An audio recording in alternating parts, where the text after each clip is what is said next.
Hello friends, welcome to Global Online and friends, in this video we are going to discuss growth and development theories. In our last class we have discussed on developmental theories. We discussed Adam Smith's theory and also David Ricardo's theory we have discussed in the last class. So in this class we are going to discuss further three theories. One is Karl Marx theories, then Rostow's theories, then Malthus theory. So these three theories we are going to discuss in today's class. So let us move to the class today. So this is our lecture number 2 on growth and development.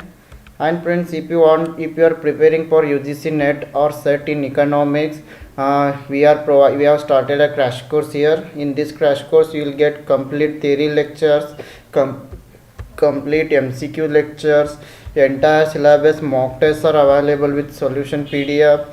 Them notes are available on all the units. Practice MCQ set is available, and if you want to join you can contact this number. You can just send a WhatsApp message to this. So and also you can download our global online app from Play Store, and you can register by using your email ID and mobile number. Then you can access our material here. So let us move to the today's topic, theories of development. So let us start with Malthus's theory of economic development. So the great economist. So Malthus theory of economic development. When it comes to Malthus theory, so Malthus finds the difference between, yes, he explained the difference between actual gross national product should differ from the potential gross national product. So here actual gross national product, it is actual riches, then potential gross national product is power of producing riches. So in this way Malthus in his economic development theory, he explained why the actual gross national product should differ from the potential gross national product. And Malthus points out that the potentialities of economic development in a country should be realized. For the growth of an economy, the potentialities of the economic development should be realized, and he is stressed on larger production and fair distribution. So if we produce more, we can sell more, we can earn more and more income, then capital accumulation will increase, which will lead to the economic progress. And also he gave importance for fairer distribution. Then Malthus contends that the process of economic development is not automatic. Please remember it. The process of the economic development, it is not automatic. It is rather conscious or deliberate efforts are needed to bring it about. For an economic development, people or the citizens have to put deliberate effort in the production process.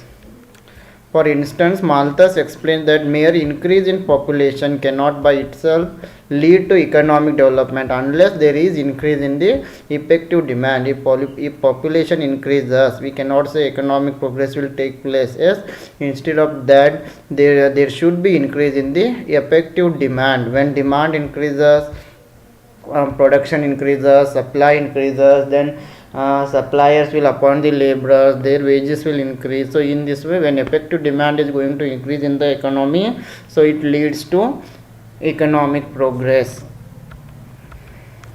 And Malthus rejects the theory of JBC. So JBC has given a theory. According to JBC, supply is going to create its own demand in the market, but this theory is criticized by the Malthus.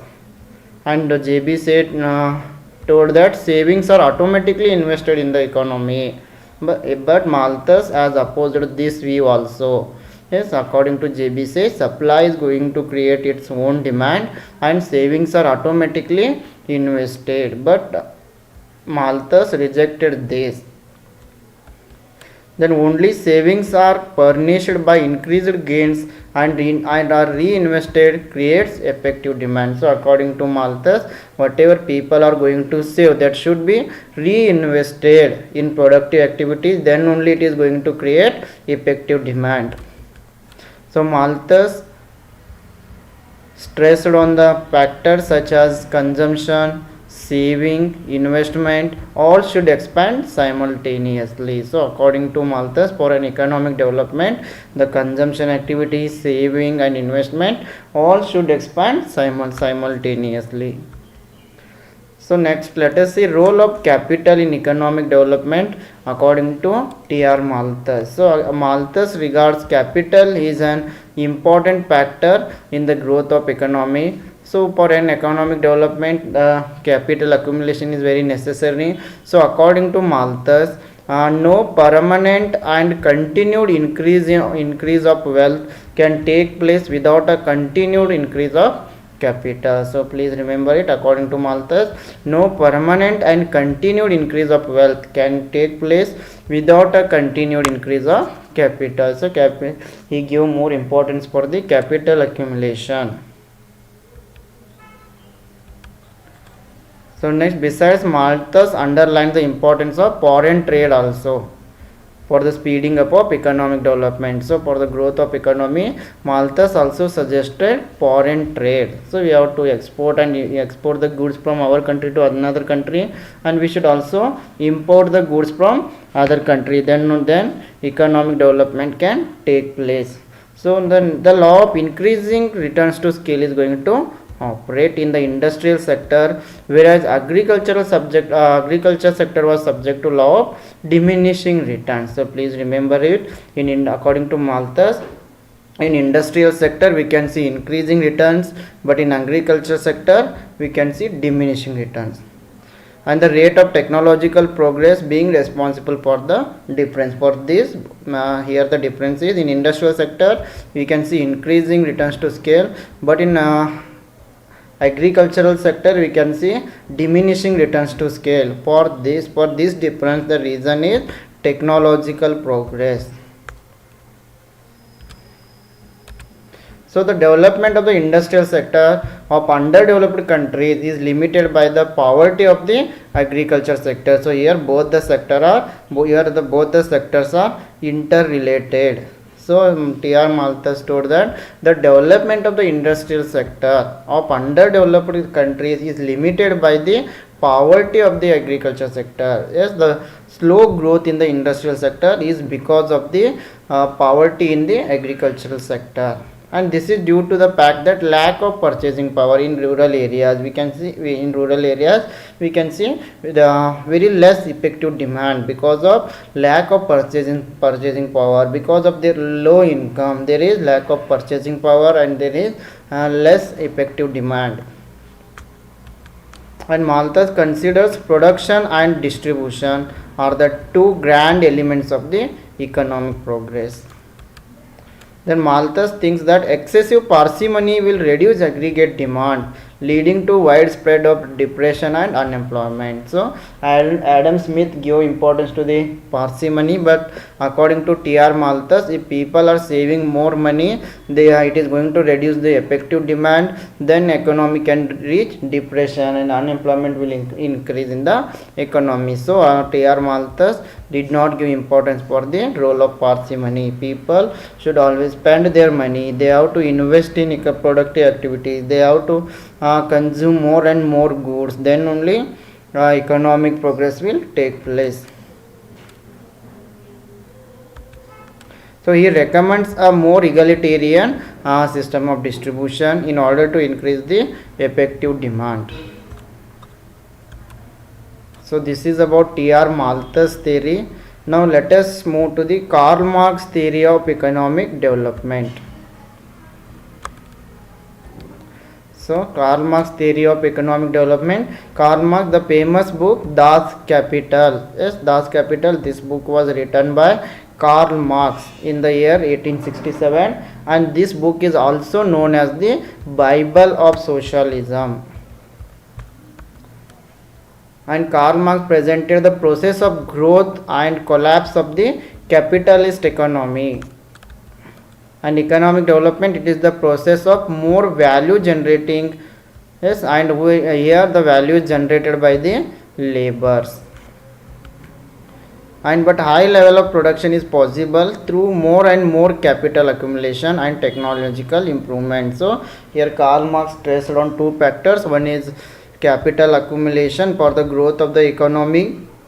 Capital accumulation is playing an important role, and also we need to improve our technology. So technological development is also necessary for the growth of economic development. So again at the start, yes, according to Karl Marx, at the start, growth under capitalism, generation of value and accumulation of capital underwent at high rate. So initially under the capitalist economy, so initially they are generating more value. This value is generated by the laborers, and due to increase in the value generation, the accumulation of capital is at high rate. So economy is moving towards the prosperity.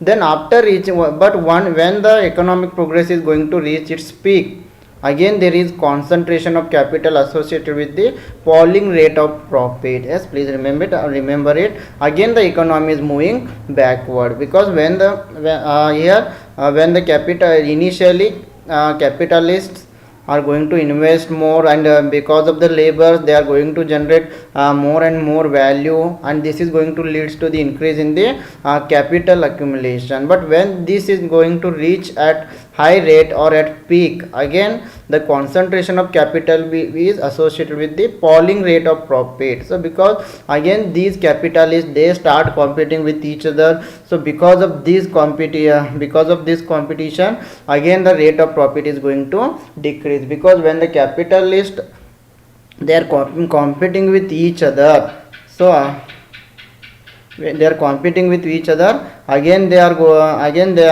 the wages will increase. When the wages increases, their profit will come down. Yes, please remember it. There is an inverse relationship between labor wages and the rate of profit. So when wages are going to increase because of competition among the capitalists, the rate of profit is going to decrease here.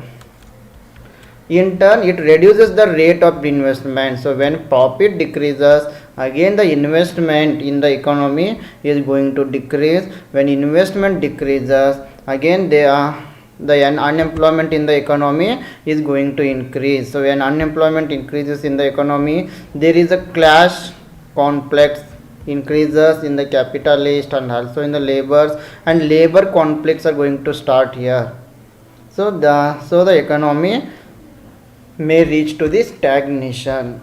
So ultimately there is a downfall of capitalism and rise of socialism. So from here socialism is going to start. So this book is in Das Capital. He explained the growth economic development in this way. It is starting from the capitalism and it ends with the socialism type of economy. So next there are some assumptions given by the Karl Marx. So the first one is there are two principles of there are two types of societies. So there are two types of societies. Then wages of the workers are determined at subsistence level of living. Remember it. Wages are at subsistence level. Then labor theory of value holds the good, because the laborers are going to create value. The labor is the main source of value generation. So they are going to produce the goods, they are going to work there, so they are going to generate value. Then the next assumption is factors of production are owned by the capitalists. Yes, capitalists, they are the owners of factors of production, and laborers, they are value generators. Then capital is two types here. One is constant capital, another one is variable capital. Then here capitalists, they are going to exploit the laborers. Then here labor is homogeneous and perfectly mobile. Yes, people can move from one industry to another industry for work, and labor is homogeneous, and there is a perfect competition in the economy, and national income is distributed in terms of wages and profits. So next let us move to the Rostow's theory of economic development. So let us see, prior to Rostow, Yes, prior to Rostow approaches to development had been based on the assumption. Yes, before the period of Rostow, there was an assumption in the economy. Modernization was characterized by Western world, and these Western countries were wealthier countries at that time, and which were able to advance from the initial stages of underdevelopment. And according to Rostow, other countries should model themselves after the West, aspiring to a modern state of capitalism and liberal democracy.